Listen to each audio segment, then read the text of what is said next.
Ikaw ang aking tala sa gabing madilim. Ikaw ang bawat sana sa lahat ng hiling.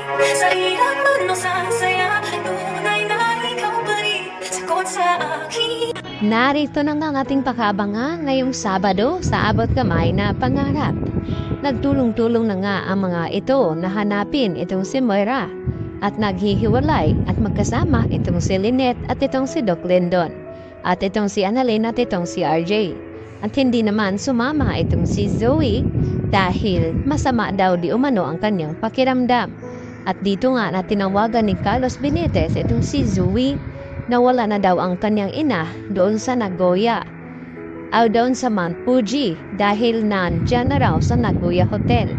At dito naman na kinakabahan itong si Zoe dahil nandun din sila sa Nagoya Hotel kung saan ay nag-check-in sila doon.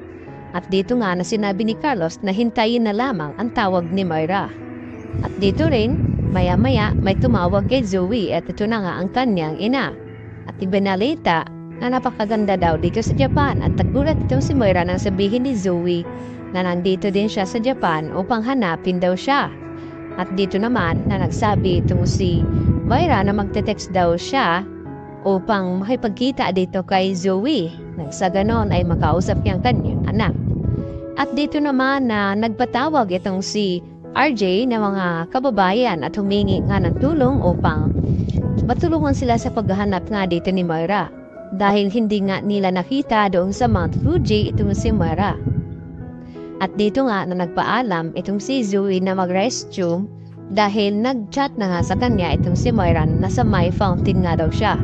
At maya-maya naman ay dumating din itong si Annalyn at hinanap si Zoe at tinuro naman ni RJ na nandun daw nag-restroom. At nang sinundan nga ni Annalyn ay napansin ni Annalyn na may kausap na isang babae itong si Zoe.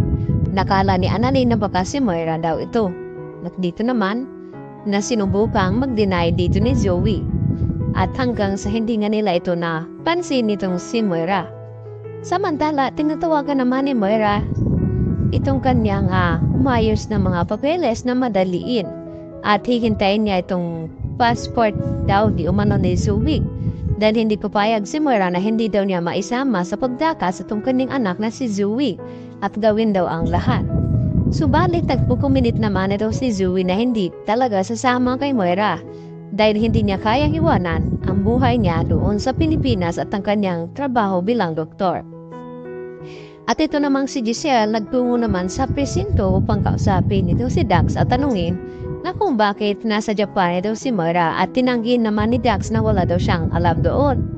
At ang natuklasan nga dito ni Giselle na inamin dito ni Dax na itong si Moira ang nag-utos nito kay Dax na pasubin nga itong bahay ni Doc Carlos at saktan itong si Lynette at nagulat itong si Giselle sa kanyang nalaman at pumunta siya ng Eastridge upang kausapin itong si Chang Susan at Diosa na alam danon nga na si Moira din pala ang nagputos na looban ang bahay ni Carlos.